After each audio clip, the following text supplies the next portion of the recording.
एक गडरिया अपने घर के सहन में बैठा अपनी बीवी से कह रहा था कि ये कुत्ता अब बूढ़ा हो गया है। ना ये भेड़ों की रखवाली कर सकता है और ना ही रात को कहरा देता है। कल इसे घर से निकाल देना, अब ये हमारे किसी काम का नहीं रहा। दरवाजे के सामने वही कुत्ता खामोश बैठा था। आंखों में नमी थी, सर झुका हुआ था और नजरें अपने मालिक पर जमी हुई थी। वो सब कुछ सुन चुका था। सारी जिंदगी इसी गडरिये की भेड़ों की रखवाली की। रातों को जागता रहा, भेड़ियों से लड़ता रहा, मगर आज बदले में उसे सिर्फ ये जुमला मिला कि कल इसे घर से निकाल देना है। कुत्ता आहिस्ता आहिस्ता सहन से निकला और खुले मैदान की तरफ चल पड़ा। वहां जाकर वो कुछ देर बैठ गया। थोड़ी ही देर में एक भेड़िया वहां आ गया। भेड़िया बोला, लगता है आज तुम्हारी आंखें बहुत बोझल हैं, क्या बात है? कुत्ते ने कहा, मेरा मालिक कल मुझे घर से निकालने वाला है। मैंने उसके लिए सब कुछ किया, मगर आज मैं बेकार हो गया हूं।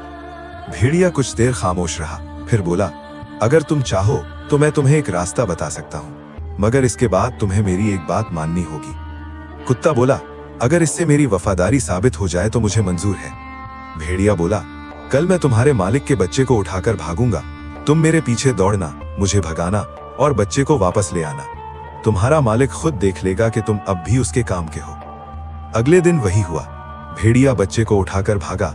कुत्ता पूरी ताकत से उसके पीछे दौड़ा। आखिरकार बच्चा वापस आ गया। गडरिया कांपते हाथों से बच्चे को सीने से लगाते हुए बोला, अगर ये कुत्ता ना होता तो आज मेरा सब कुछ लुट जाता। उस दिन कुत्ते को घर में रहने की इजाजत मिल गई। कुछ दिन बाद भेड़िया फिर आया और बोला, अब मेरी बारी है। मैंने तुम पर एहसान किया था, आज तुम मेरी बात मानो।